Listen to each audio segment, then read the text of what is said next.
बुझा हुआ मुनि धर्म दीप को संयम घृत से जला दिया। उपसर्गों में संघर्षों में समता धर तप घोर किया। ऐसे अनुपम उपकारों से ऋणी हो गए सभी श्रमण। शांति सागराचार्य देव को मेरा बारंबार नमन, मेरा बारंबार नमन। पंच परमेष्ठी भगवान की, द्वादशांग जिनवानी माता की, चारित्र्य चक्रवर्ती समाधि सम्राट मुनिकुल पितामह धर्म साम्राज्य नायक 20वीं शताब्दी के प्रथम आचार्य भगवान श्री शांति सागर जी मुनि महाराज की, परम पूज्य आचार्य भगवान श्री विद्यासागर जी मुनि महाराज की, दीक्षा गुरु शांत मूर्ति वात्सल्य रत्नाकर गुरुवर आचार्य भगवान श्री सन्मति सागर जी मुनि महाराज की, पूज्य आचार्य श्री वर्धमान सागर जी मुनि महाराज की, पूज्य निर्यापक श्रमण मुनिवर श्री धर्म सागर जी मुनि महाराज की, अहिंसा परमो धर्म की,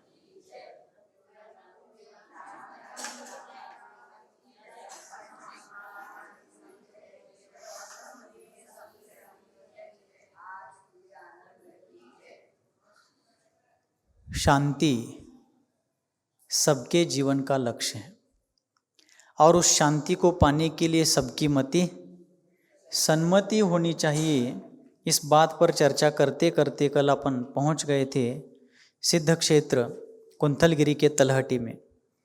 जिस कुंथलगिरी सिद्ध क्षेत्र के प्रति महाराष्ट्र के जैन समाज के अंतरंग में सम्मेद शिखर जी जितनी ही भक्ति भाव और उतना ही अनुराग भाव विद्यमान है और होना भी चाहिए, ऐसा वह पवित्र सिद्ध क्षेत्र जहाँ पर दो सगे भ्राताओं ने संसार से सगापन तोड़ करके संपूर्ण मोह माया से विरक्त होकर के मिथ्यात्व को कुचल करके कषाय और अज्ञान और असंयम का संपूर्ण खंडन निर्मूलन करके यथाख्यात क्षायिक चारित्र को प्राप्त कर लिया था और अपने संपूर्ण शुक्ल ध्यान रूपी अग्नि के बल से घाती आघाती कर्मों का क्षय होने के उपरांत अपने सिद्धत्व को, आत्मा के शुद्ध स्वभाव को जहाँ से शाश्वत अनंत काल के लिए प्रगटाया था, ऐसा वह सिद्ध क्षेत्र कुंथलगिरी अर्थात देशभूषण कुलभूषण भगवान का निर्वाण स्थान।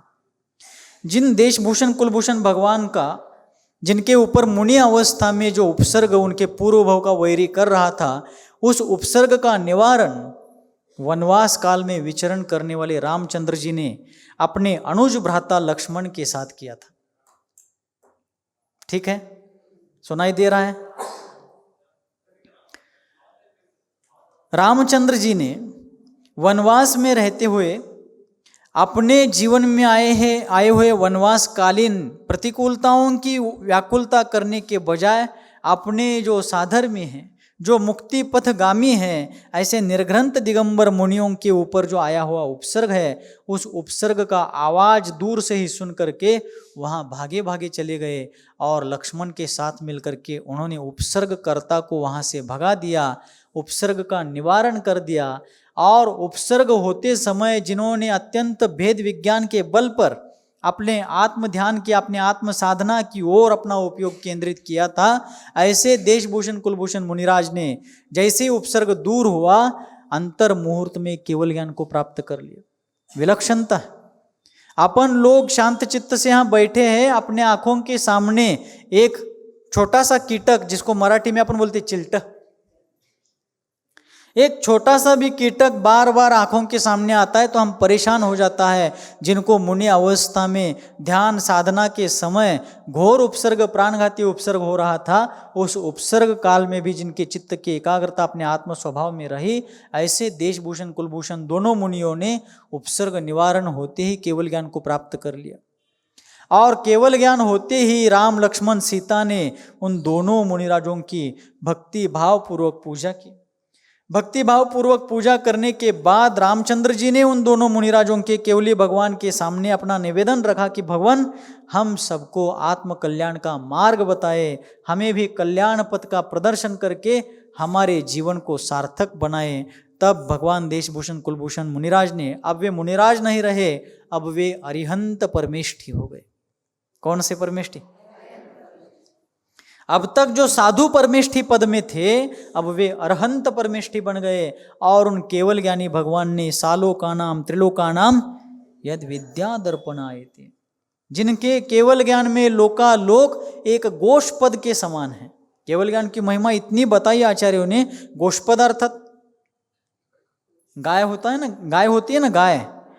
जमीन गीली हो, ओलसर जमीन, गीली जमीन पर यदि गाय पैर रखती है तो गाय के खुर के कारण जमीन में जो गड्ढा होता है, उसके खुर के आकार का, उसको कहते हैं गोष्पद। उसे क्या कहा जाता है? गोष्पद। तो केवली भगवान के केवल ज्ञान के सामने यह संपूर्ण लोकालोक गोष्पद के समान है। किसके समान है? गोष्पद के समान है। सारी धरती के ऊपर गोष्पद की जगह कितनी है? एवढ्या मोठ्या जमिनीवरती गोष्पदाची जागा केवढी? अगदी थोडी। गोष्पद की जगह इतनी विशाल विस्तृत जमीन के ऊपर बहुत थोड़ी सी है। उसी प्रकार केवली भगवान के केवल ज्ञान के सामने लोकालोक के सारे ज्ञेय पदार्थ एक गोष्पद के समान। ऐसे अनंत लोकालोक भी होते तो भी केवल ज्ञानी उसे सहज जान लेते, जान सकते हैं, जानेंगे। इतना सामर्थ्य उस केवल ज्ञान में होता है। अपन को भी जब केवल ज्ञान हो जाएगा तब अपन भी जानेंगे। होना है क्या? नहीं यानी हिंगे इरली। सब जीवों के भीतर अपन तो संगी पंचेंद्रिय है, मनुष्य गति में उत्पन्न है, जैन कुलोत्पन्न है, समडोली जैसे पुण्य भूमि में रहने वाले हैं। आप हमेशा रहते हैं, हम मौसम के अनुसार रहते हैं। जैसा भी हो, इस पुण्य भूमि में आने के लिए भी पुण्य चाहिए। हमारा इतना पुण्य था, इसलिए इस शांति भूमि में आने का सौभाग्य हम लोगों को प्राप्त हुआ, आप लोगों को प्राप्त हुआ। ये हमारे जीवन की एक बड़ी उपलब्धि है। तो ऐसे आचार्य शांति सागर जी महाराज का जहाँ पर उच्चासन पर अधिग्रहण पद अधिग्रहण का कार्य हुआ था, उस भूमि में हम रहते हैं। तो हम तो बहुत पुण्यशाली जीव है। निगोदी जीव में भी केवल ज्ञान को प्राप्त करने की, प्रकट करने की शक्ति है सभी जीवों। सव्वे शुद्धा हु शुद्ध नया। आचार्य नेमिचंद्र जी महाराज ने द्रव्य संग्रह में कहा कि सभी जीव निश्चय न से सिद्ध भगवान के समान है। किनके समान है? हाँ, कौन से जीव? अब घर में जाना सभी लोग, ऊंचे टेबल पर उच्चासन पर बैठना और बोलो घर वालों को मुझे अर्घ्य चढ़ाओ। क्यों? महाराज ने कहा है मैं सिद्ध भगवान के समान हूं। अरे भाई, सिद्ध भगवान के समान शक्ति की अपेक्षा से है, अभिव्यक्ति की अपेक्षा से नहीं है। अभी अभिव्यक्ति नहीं हुई है। अभिव्यक्ति यानी प्रगटीकरण। उस शक्ति का प्रगटीकरण होने के लिए अभी कुछ 2-5 भव 2-7 भव ग्रहण करने पड़ेंगे, जिसका जैसा होनहार होगा। तो ऐसे देशभूषण कुलभूषण भगवान को जब केवल ज्ञान की प्राप्ति हुई, रामचंद्र जी ने विनम्रता पूर्वक उनसे निवेदन किया कि भगवान हमारे आत्मकल्याण के लिए हमें भी कुछ मार्ग बताइए। रामचंद्र जी ने ये नहीं पूछा कि भगवान ऐसा कौन सा पाप मैंने किया था जो मिलने वाला अयोध्या का राज मेरे हाथ से चला गया। समझा लगले क्या? रामचंद्र जी ने, लक्ष्मण जी ने नहीं पूछा कि राजकीय सुख छोड़ करके, राजकीय प्रतिष्ठा, राजनैतिक सुखाभाव छोड़ करके मैं यहाँ वनवास में आकर पड़ा हुआ हूँ, ऐसा मैंने कौन सा कर्म किया था मुझे बताइए। ऐसा प्रश्न नहीं किया। प्रभु आप केवल ज्ञानी, सर्वज्ञ है, विश्व हितंकर है, प्राणी मात्र के उद्धार का मार्ग बताने वाले हैं, तो मैं भी उसी अंतर्गत आता हूँ और मुझे भी आप कृपा करके आत्मकल्याण का मार्ग बताइए। तब केवली भगवान ने, कुलभूषण देशभूषण भगवान ने उनको संसार से मुक्त होने का उपाय स्वरूप रत्नत्रय धर्म का उपदेश दिया। उसी उपदेश में उन्होंने स्पष्ट कर दिया कि रामचंद्र जी तद्भव मोक्षगामी है, लक्ष्मण नारायण पदधारी बनेंगे और सीता जी इस पर्याय से आर्य का दीक्षा धारण करके समाधि पूर्वक 16वें स्वर्ग में प्रतीन्द्र बनेंगे। आगे उनके जीवन का किस प्रकार होनहार होना है वह सब उन्होंने बता दिया। उसके बाद देशभूषण कुलभूषण भगवान विहार करते करते करते करते कुंथलगिरी पर आ गए। कुंथलगिरी उस समय ना सिद्ध क्षेत्र था ना अतिशय क्षेत्र था। कोई भी जमीन, कोई भी स्थान, स्थान ही होता है, जमीन होता है, क्षेत्र होता है, लेकिन साधकों के चरण धूलि वहाँ पर पड़ते ही वह क्षेत्र अतिशय क्षेत्र, सिद्ध क्षेत्र, तीर्थ भूमि बन जाता है। इसलिए यह गुरुजन जो होते हैं उनकी पवित्र चरण रज उस क्षेत्र को भी तीर्थ क्षेत्र और सिद्ध क्षेत्र का रूप प्रदान करती है। ऐसे देशभूषण कुलभूषण भगवान ने जहाँ से निर्वाण प्राप्त कर लिया, उसी सिद्ध क्षेत्र कुंतलगिरी पर आचार्य भगवान श्री शांति सागर जी महाराज का 1944 का चातुर्मास संपन्न होता है। उसी सिद्ध क्षेत्र पर आगे जाकर के 1955 को, आगे वो भी आएगा अपने भविष्य के चर्चाओं में, 1955 का चातुर्मास आचार्य महाराज उसी सिद्ध क्षेत्र पर करते हैं और 18 सितंबर 1955 को उसी सिद्ध क्षेत्र कुंतलगिरी से आचार्य देव, महामहिम आचार्य देव शांति सागर जी महाराज समाधि साध करके स्वर्गारूढ़ हो जाते। उसी सिद्ध क्षेत्र कुंतलगिरी पर हमारे दादा गुरु आचार्य श्रुत सागर जी महाराज की समाधि हुई। उसी सिद्ध क्षेत्र कुंतलगिरी पर हमारे दादा गुरु आचार्य श्रुत सागर जी ने समाधि के पहले हमारे जीवन के भाग्य विधाता आचार्य भगवान सन्मति सागर जी महाराज को अपने हाथों से आचार्य पद प्रदान किया था। उसी सिद्ध क्षेत्र कुंतलगिरी पर अध्यात्म योगी मुनिवर श्री वीर सागर जी महाराज, जो आचार्य श्रुत सागर जी, हमारे दादा गुरु आचार्य श्रुत सागर जी महाराज के गुरु बंधु थे। सुन रहे? हमारी गुरु परंपरा जो है कैसी है? आचार्य शांति सागर जी महाराज चारित्र चक्रवर्ती, उनके शिष्य मुनिश्री वीर सागर जी, मुनिश्री वर्धमान सागर जी हुए, जो उन्हीं के पूर्वाश्रमी के भ्राता थे। तो कैसे कैसे हुआ? आचार्य शांति सागर जी, उनके अग्रज भ्राता, उनके बड़े भाई जो उनके शिष्य बने मुनिश्री वर्धमान सागर जी, मुनिश्री वर्धमान सागर जी के शिष्य मुनिश्री आदि सागर जी महाराज शेड़वालकर, अंकलीकर नहीं, शेड़वालकर, उन मुनिश्री आदि सागर जी महाराज से दीक्षित थे मुनिश्री श्रुत सागर जी महाराज हसूर और मुनिश्री वीर सागर जी महाराज अकलूज। तो श्रुत सागर जी महाराज और वीर सागर जी महाराज ये दोनों गुरु भाई थे।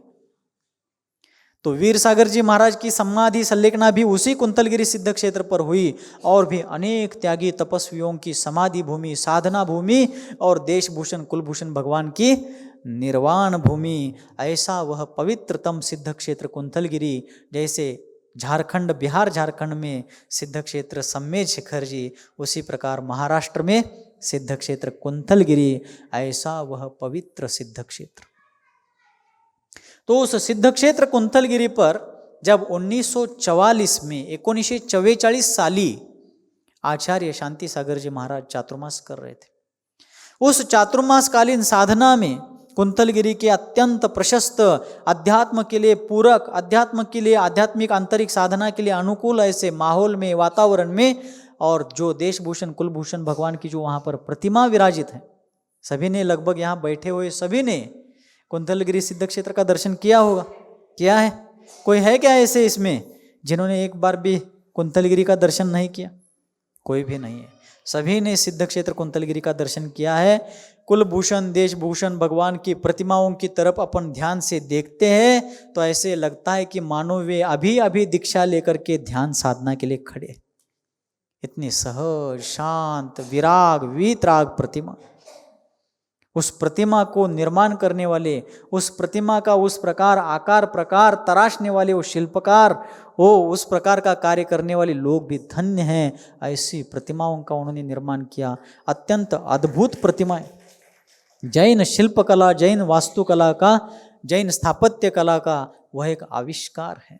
ऐसी बहुत विरली प्रतिमाएं हैं, जैसे श्रवण बेलगोल के बाहुबली भगवान, कुंतलगिरी के देशभूषण कुलभूषण भगवान, ऐसी चंद ही प्रतिमाएं। कुंडलपुर के बड़े बाबा हैं, राजस्थान में भी कुछ ऐसी प्रतिमाएं, खिद्रापुर के आदिनाथ भगवान हैं, बाहुबली में स्वयंभू मंदिर में आदिनाथ भगवान है, शांतिनाथ भगवान कागवाड़ में नीचे अंडरग्राउंड में कगुड़ राया, मालगांव में भी महावीर भगवान की प्रतिमाएं हैं। ऐसी जो प्राचीन प्रतिमाएं हैं, बहुत बहुत बहुत विरली प्रतिमाएं हैं, बहुत दुर्लभ प्रतिमाएं हैं। राजस्थान में भी कुछ स्थानों पर ऐसी बहुत सुंदर मनोज्ञ प्रतिमाएं हैं, वहां से जाने का भाव ही नहीं होता। तो ऐसे देशभूषण कुलभूषण भगवान का दर्शन, स्तवन, कीर्तन इत्यादि करते करते, अपनी आत्म साधना करते करते जब चातुर्मास बीत रहा था, तब आचार्य महाराज के मन में एक भाव आया कि जिनवानी का संरक्षण होना चाहिए। और उसी समय चातुर्मास समापन के बाद यहाँ वहाँ विहार करते करते 1945 का चातुर्मास आ गया और आचार्य महाराज का चातुर्मास 1945 में धर्मनगरी फलटन में हुआ। कहाँ? और उस फलटन के चातुर्मास में हर बार की तरह उनके पास उनके अनन्य साधारण श्रद्धा भक्ति रखने वाले शिष्य ब्रह्मचारी, बाल ब्रह्मचारी पंडित सुमेरुचंद दिवाकर जी वहां पर पहुंचते और दिवाकर जी ने वहां पर आते ही आचार्य महाराज को अवगत कराया कि गुरुवर, हे आचार्य देव, हे धर्म साम्राज्य नायक, आपने इतने महत् प्रयास से अपूर्व पुरुषार्थ, असाधारण पराक्रम के कारण इस श्रमण संस्कृति को जीवंत किया, लेकिन आगे भविष्य में जैन सिद्धांत सुरक्षित रहे, इसलिए भी आपका आशीर्वाद हमें चाहिए। सुन रहे ध्यान से आप लोग, क्या कान से? जब दिवाकर जी ने आचार्य महाराज को निवेदन किया कि गुरुवर, आपने इतना महान उपकार किया श्रमण संस्कृति के ऊपर और जीर्ण जर्जर ऐसे मुनि परंपरा को आपने पुनरुज्जीवित कर दिया, उसमें प्राण फूंक दिए, अब इस जैन सिद्धांत जिन आगम को सुरक्षित रखने के लिए आपका आशीर्वाद लेने के लिए मैं यहाँ पर आया हूँ। आचार्य महाराज बोले, क्यों, क्या हुआ? तब उन्होंने कहा कि गुरुवर, 2000 वर्ष के पहले, कितने? 2000 वर्ष के पहले भगवान पुष्पदंत और भूतबली मुनिराज ने आचार्य देव धरसेन मुनिराज के द्वारा सुना हुआ जो श्रुत था, जो आगम था, जिसको उन्होंने सूत्रबद्ध किया, जिस ग्रंथ को उन्होंने 6 भागों में लिखा, इसलिए उसका नाम षटखंडागम रखा गया। ऐसे षटखंडागम ग्रंथ के ऊपर 1000 वर्ष के पहले लगभग ईस्वी सन की 7वीं 8वीं शताब्दी में एक महान आचार्य हो गए, जिन्होंने कर्णान योग को भी न्याय की कसौटी पर कसा। ऐसे आचार्य भगवान श्री वीरसेन जी महाराज ने उस षटखंडागम ग्रंथ के ऊपर धवला जय धवला टीका रची है। महाबंध नाम की टीका कर्म सिद्धांत के ऊपर रची गई है। हे आचार्य देव, हे शांति सागर सुरेश्वर, आज वे सारे ग्रंथ, धवला जय धवला टीका और महाबंध की टीका के जो ग्रंथ है, वे सारे ग्रंथ ताड़पत्र पर लिखे गए। किस पर? ताड़पत्र पर लिखे गए। ताड़ यानी वृक्ष, ताड़ का अर्थ क्या? वृक्ष। एक विशिष्ट पद्धति से ताड़पत्र बनाए जाते थे और उसके ऊपर वे शब्द उत्कीर्ण किए जाते थे, कोरले जात होते। ताडपत्रावर कोरण्याचं काम केलं जायचं और इतने महत् प्रयास, इतने बड़े कष्टों के साथ वे सारे ग्रंथ, वे सारे सूत्र ताड़पत्र पर लिखे रचे गए हैं। लेकिन हे गुरुवर, उन सारे सूत्रों में से 5000 सूत्र दीमक के कारण नष्ट हो गए। दीमक म्हणजे वाळवी लागून, मराठीमध्ये आपण वाळवी लागणे म्हणतो। वो जो धवल जय धवल टीकाएं थी, महाबंध ग्रंथ की सारी टीका ग्रंथ जो सारे थे, उनमें से 5000 सूत्र, कितने सूत्र? तत्वार्थ सूत्र में कितने सूत्र हैं महाराज?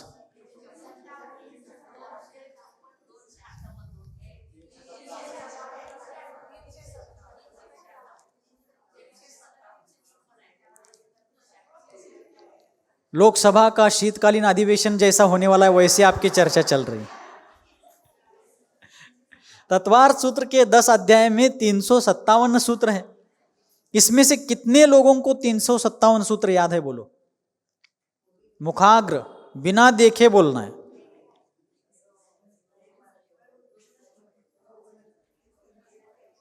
यानी तत्वार्थ सूत्र ग्रंथराज अर्थात जैन गीता है।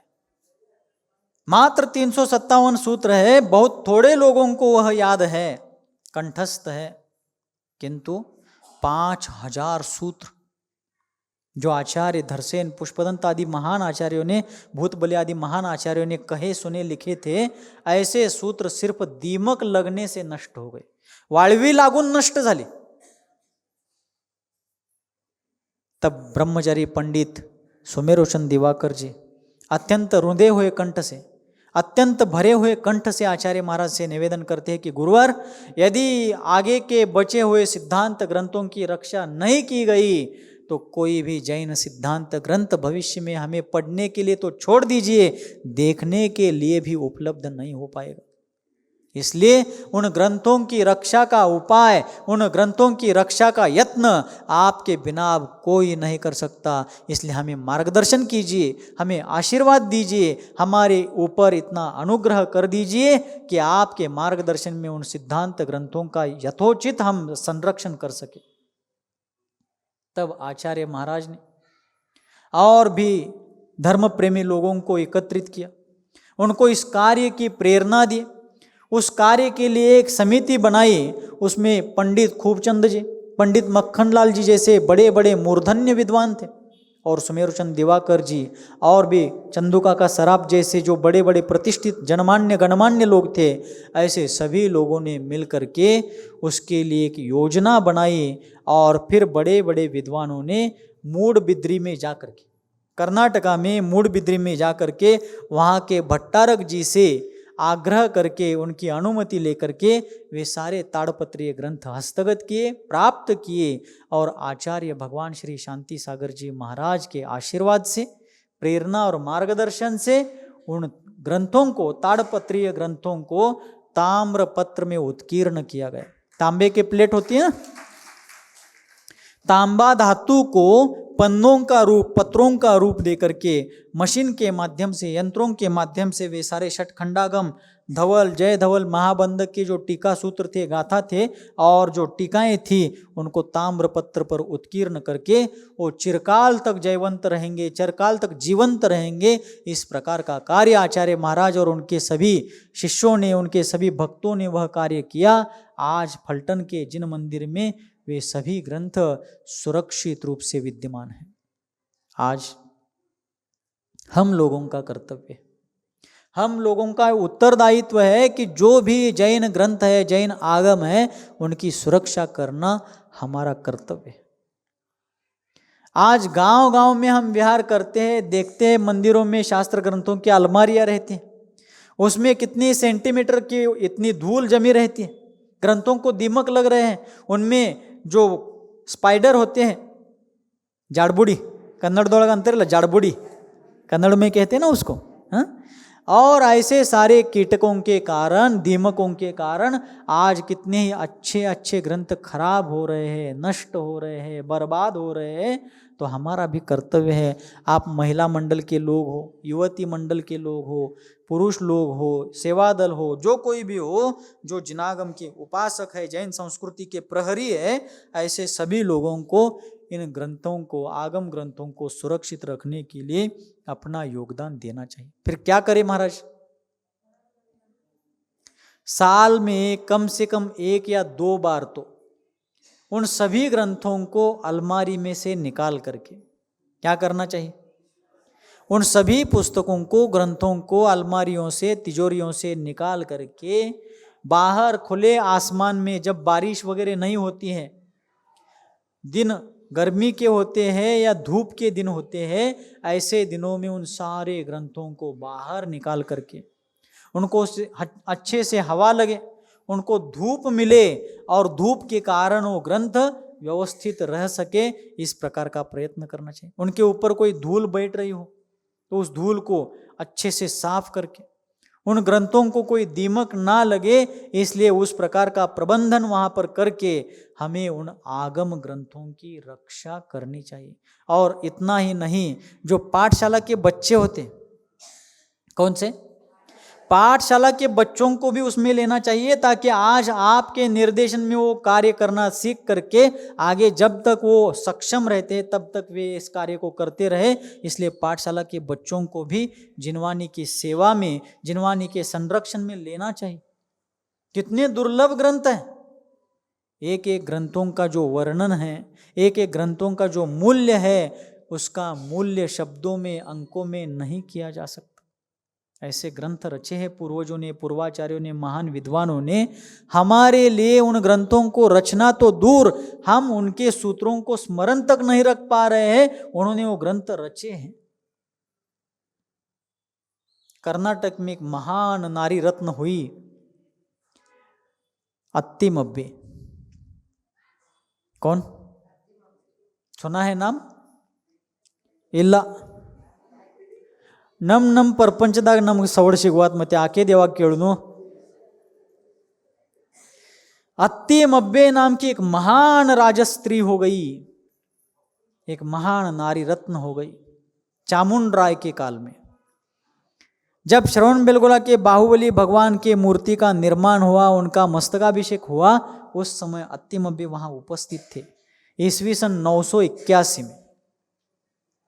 अर्थात ईस्वी सन की 9वीं 10वीं 11वीं शताब्दी के दरमियान उनका जीवनमान रहा। उन्होंने अपने जीवन में, उनका जीवन चरित्र आपको पढ़ने को मिलेगा। उस चरित्र ग्रंथ का नाम है दान चिंतामणि। क्या नाम है? दान चिंतामणि। एक बार जरूर जरूर पढ़िए आप लोग, बहुत प्रेरणादायी ग्रंथ है। कैसे कैसे पुण्यवान राज स्त्रियों ने भी धर्म कार्य किया, धर्म पुरुषार्थ, धर्म का संरक्षण और संवर्धन करने का कार्य किया, उससे जरूर प्रेरणा मिली। उनके जीवन में वैधव्य कितनी जल्दी आ गया, उनके पति को युद्ध में किस छल कपट से मारा गया, उसके बाद भी उन्होंने धीरज ना खोते हुए अपने बेटे को व्यवस्थित कैसे धर्म मार्ग पर आगे बढ़ाया, अपनी सारी संपत्ति का उपयोग धर्म का संरक्षण और संवर्धन करने में किस प्रकार किया, दीन दुखियों के सहायता में उन्होंने अपने सारे द्रव्यों को किस प्रकार लगाया और अपने धन और जीवन को सार्थक किया। एक बार आप जरूर उस चरित्र ग्रंथ को पढ़िए। कौन सा ग्रंथ? दान चिंतामणि। कोथली में भी ग्रंथालय में मिल सकता है, कदाचित सांगली में भी आपको मिल सकता है, और प्रयास करेंगे तो मिल जाएगा वो ग्रंथ, लेकिन जरूर पढ़िए। बहुत बड़ा नहीं है, 200-250 पृष्ठ होंगे उसमें, जरूर पढ़िए। हिंदी में अनुवाद है, मराठी में भी करने का काम चल रहा था, लेकिन हिंदी मराठी कोई भी मिले, कन्नड़ जिनको आता हो तो कन्नड़ में भी उपलब्ध है, लेकिन आप जरूर उसको पढ़िए।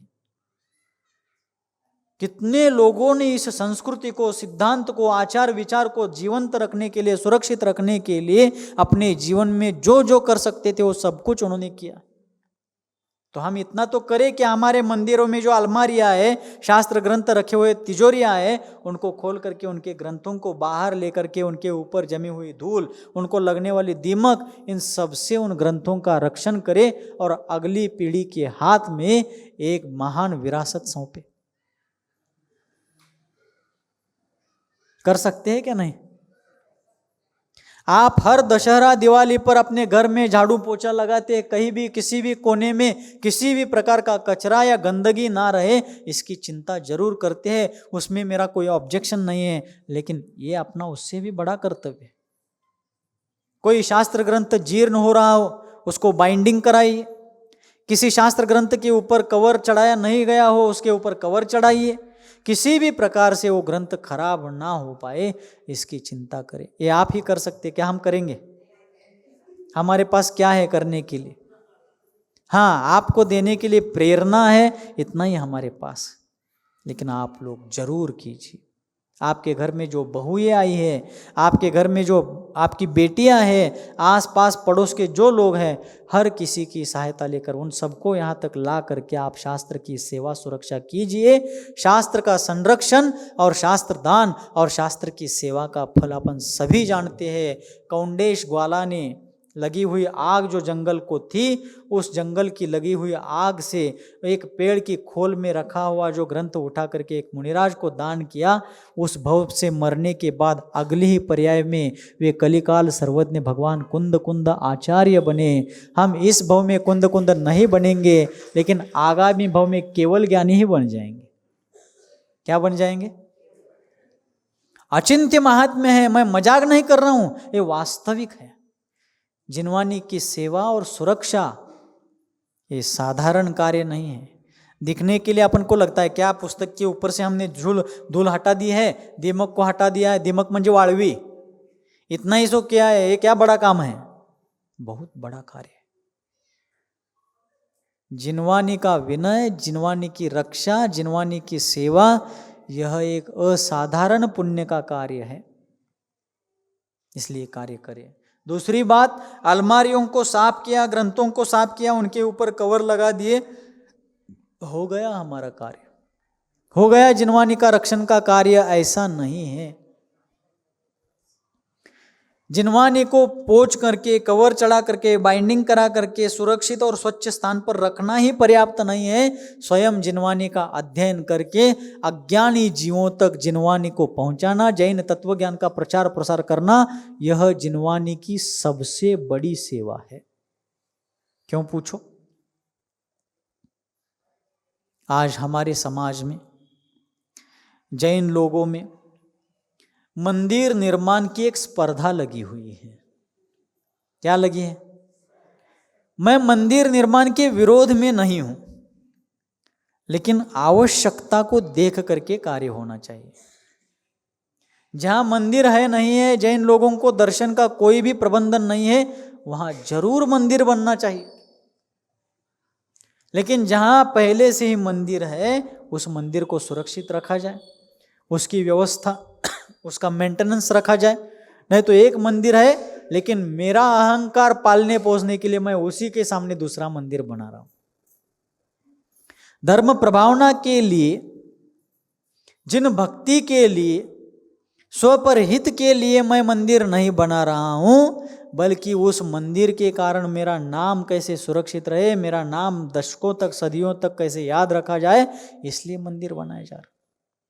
आज मंदिर के निर्माण की नहीं, मंदिर के निर्वाह की आवश्यकता है। मंदिर तो बहुत बन रहे हैं, लेकिन मंदिर में आने वाले लोग बढ़ रहे, क्या बोलो आप? बढ़ रहे। आज जरूरत किसकी है? सबसे पहले जरूरत है लोगों को मंदिर तक लाने की। सबसे पहले जरूरत है लोगों को धर्म का मर्म समझाने की। मंदिर आवश्यकता अनुसार बन जाए, बहुत अच्छी बात है, बड़े पुण्य का कार्य है, लेकिन आवश्यकता अनुसार। दूसरी बात, जैन लोग और जैन संस्कृति तभी तक अपने आचार विचारों को सुरक्षित रख सकते हैं जब तक जैन तत्वज्ञान जीवंत रहेगा। क्या नहीं? जैन धर्म के फॉलोअर्स, जैन धर्म के अनुयायी कैसे बढ़ेंगे? हमें किसी को मार मार के जबरदस्ती से धर्मांतरण करके हमें किसी को अपने धर्म की संख्या बढ़ाने की चिंता ही नहीं करनी, अपन को ऐसा करना ही नहीं अपन को। लेकिन जैन धर्म को, जैन सिद्धांत को, जैनत्व को फॉलो करने वाले फॉलोअर्स बढ़ेंगे कैसे? जब उनको समझ में आएगा कि यह जैन तत्वज्ञान ही जीवन जीने का वास्तविक उपाय है, यह जैन सिद्धांत और जैन तत्वज्ञान ही इस भव समुद्र से पार होने का एक सशक्त माध्यम है। यह जब तक लोगों को समझ में नहीं आएगा, तब तक वो फॉलो ही नहीं करेंगे। कैसे नहीं करेंगे, क्यों नहीं करेंगे, इसके बारे में अपन और भी विस्तार पूर्वक विचार करेंगे। किंतु आचार्य शांति सागर जी महाराज ने इतने मेहनत पूर्वक अपने स्वयं के समय के साथ साथ अनेकों लोगों को उस कार्य में लगाया, अनेकों लोगों को अर्थदान देकर के उन ग्रंथों को ताम्रपत्र पर उत्कीर्ण करने की प्रेरणा करी। यह सब कार्य किस उद्देश्य के? टाइम पास के लिए नहीं। वे आगम ग्रंथ, वे सिद्धांत ग्रंथ शतकों तक, पंचम काल के अंत तक दीपक की तरह, दीपस्तंभ की तरह इस भीषण कलिकाल के अंधकार में सबको मोक्ष मार्ग का उजाला प्रदान करते रहे।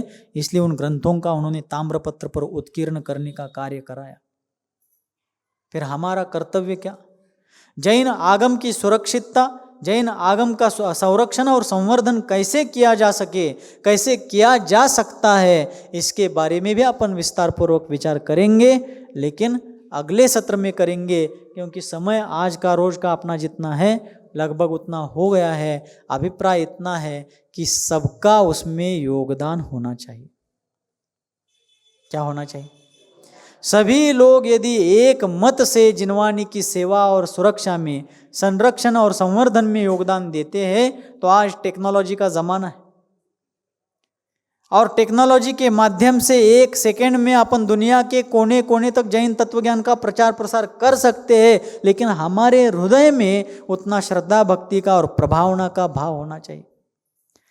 आज हमें धर्म प्रभावना की चिंता नहीं है, हमें स्वयं की प्रभावना की चिंता है। अब इसमें मेरे वक्तव्य से कोई गलत अर्थ निकाले, कोई गलत फहमी कर ले, कोई मिसअंडरस्टैंडिंग कर ले, मेरा ना इलाज है। मैं अपनी व्यक्तिगत प्रभावना करना चाहता हूं, धर्म की प्रभावना कहीं हो रही है नहीं हो रही, मुझे उससे कोई लेना देना नाही आहे. आज लोकांना बरं बोलणारा माणूस चालतोय, पण वास्तविकतेच्या धर्तीवर उभा राहून खरं बोलणारा माणूस चालत. हे व्यक्तिगत कोणी घेऊ नये, व्यक्तिगत इस बात को कोई अपने ऊपर ना ले.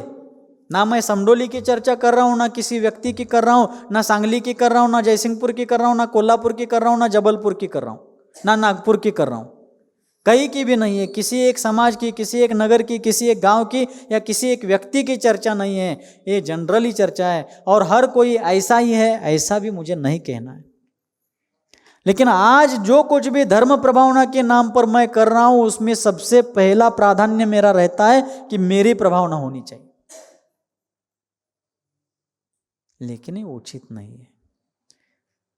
उसमें ना अपना हित है, ना समाज का हित है, ना संस्कृति का हित है, ना देश का हित है, ना और किसी का हित है. अपने अंतरंग की श्रद्धा भक्ति पूर्वक हम जिनवानी की सेवा आराधना, हम जिन धर्म की प्रभावना का कार्य करते रहे, उसमें पुण्य प्रताप से अपने आप यश कीर्ति फैलती जाती है. और कितनी भी फैल गई तो भी एक दिन मिटने वाली. कहाँ गए चक्री जिन जीता भरत खंड सारा, ये पंक्तियां हम ही कहते हैं और हम ही उसके पीछे पड़ते हैं. इसलिए हम जिनवानी की सेवा आराधना करें, जिनवानी का वास्तव में प्रचार प्रसार करें. अपना व्यक्तिगत प्रचार प्रसार हो जाएगा वो, और कितना भी हो गए तो मिटने ही वाला है अंततोगत्वा. कितने तीर्थंकर हो गए जैन धर्म में बताइए. जैन धर्म में आज तक जैन धर्म का प्रतिपादन करने वाले, विश्व धर्म का विवेचन करने वाले कितने तीर्थंकर हो गए आज तक? 24. अनंत 24 हो गई है. अनंत तीर्थंकर नहीं, अनंत 24. वर्तमान में एक 24 हो गई, वृषभादि महावीर पर्यंत, ऐसे अनंत 24 हो गई. आप में से कितने लोग हैं जो 720 छोड़ करके 721 तीर्थंकरों का नाम बता सकते हैं?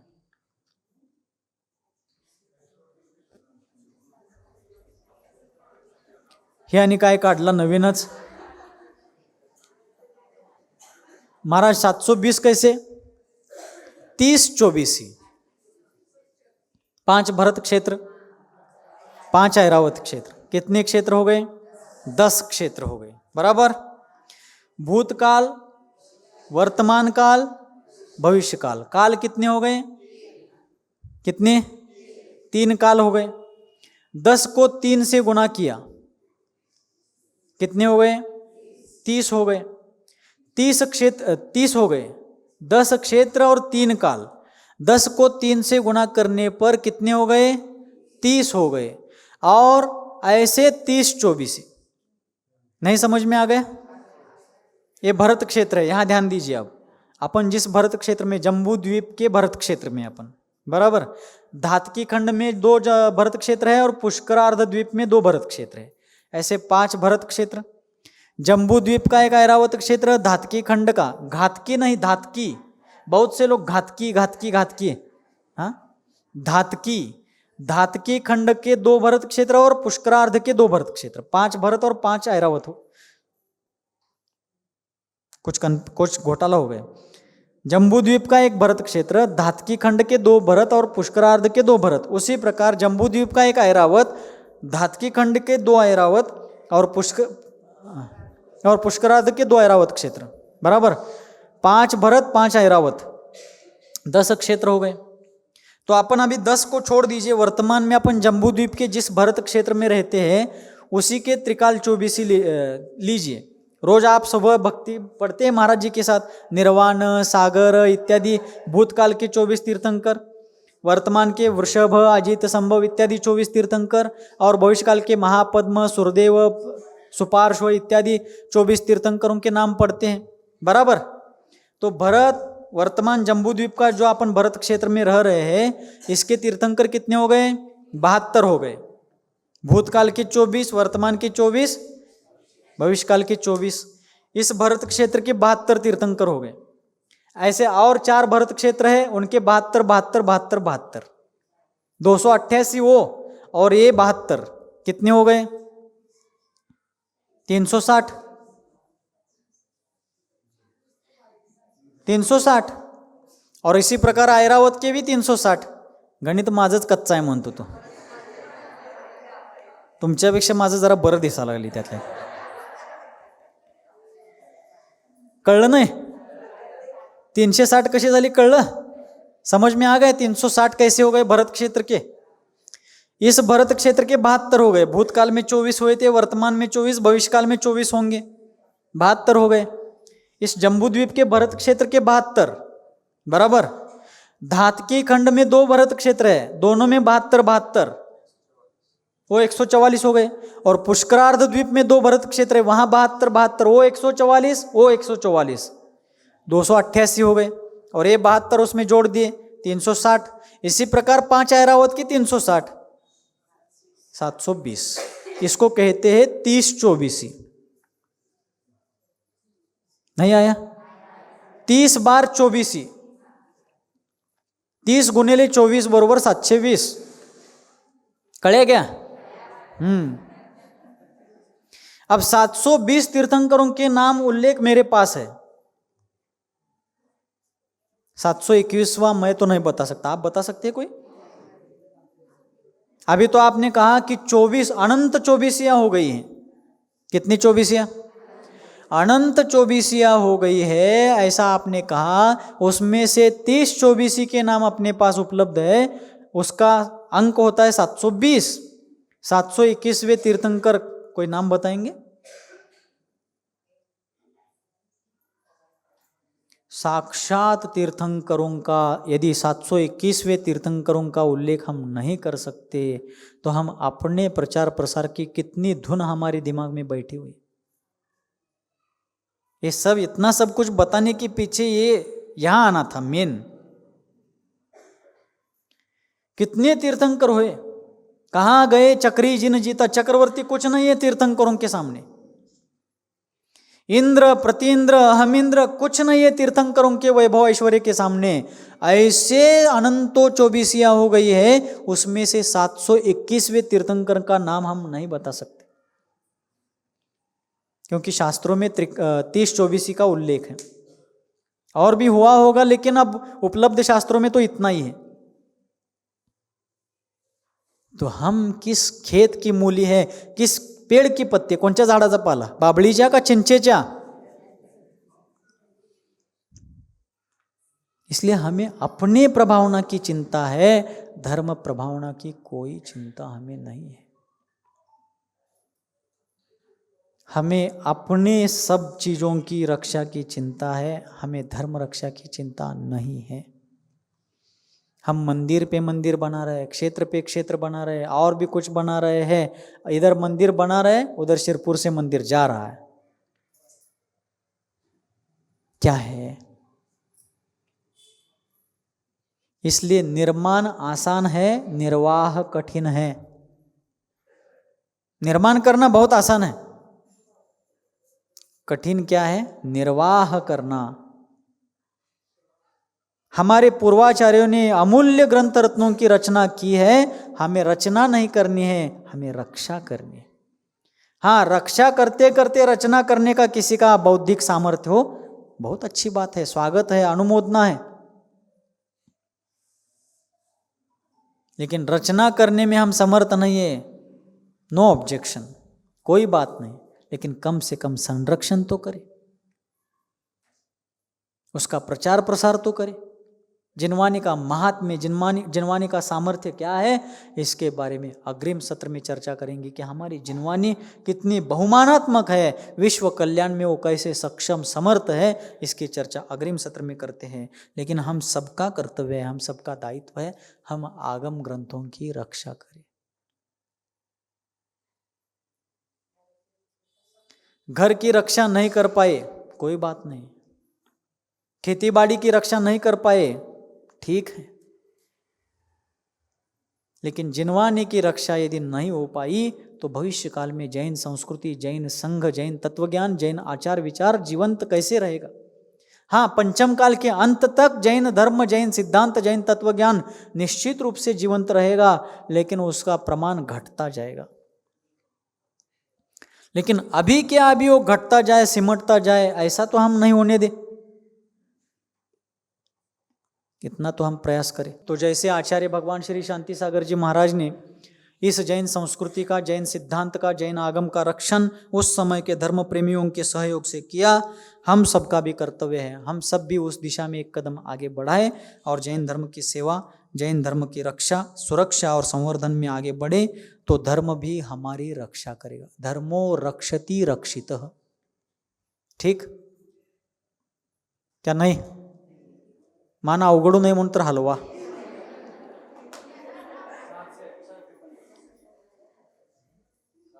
नाम है? मुझे पता नहीं है, इसलिए मैंने पूछा। 720 तीर्थंकरों का ही नाम मेरे पास भी है। 720 नाम तो मेरे पास भी है।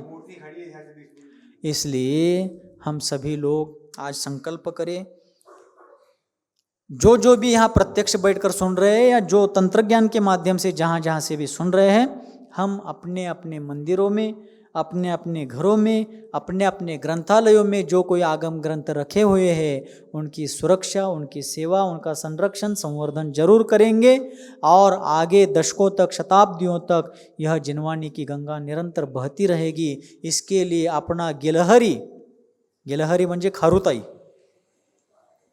गिलहरी मतलब क्या? खारुटी, खारुताई, उतना तो योगदान जरूर दे। ठीक है? अहिंसा परमो धर्म के, बोधि समाधि परिणाम शुद्धि, स्वात्मोपलब्धि शिव सौख्य सिद्धि, चिंतामणिं चिंतित वस्तु दाने, ताम वंदमानस्य ममास्तु देवी। नवजाप्य।